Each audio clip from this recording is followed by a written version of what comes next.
నమశివాయ నమశివాయ నమశివాయ. రాత్రి పడుకున్నా సరే నిద్ర పట్టకపోతే నమశివాయ. లేచి మొహం కడుక్కుంటూ ఉంటే నమశివాయ. అన్నం తింటుంటే నమశివాయ. ఎవరన్నా కనపడితే పలకరింపు కూడా నమశివాయ. మీరు ఫోన్ ఎత్తి మాట్లాడవలసి వస్తే నమశివాయ.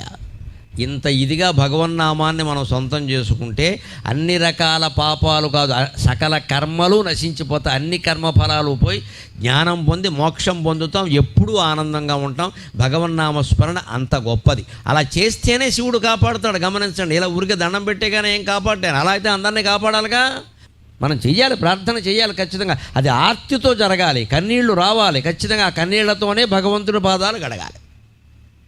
అందుకే రోజు ఇళ్లల్లో కూడా కులభేదం లేకుండా, స్త్రీ పురుష భేదం లేకుండా అందరూ దేవతార్చన చెయ్యండి.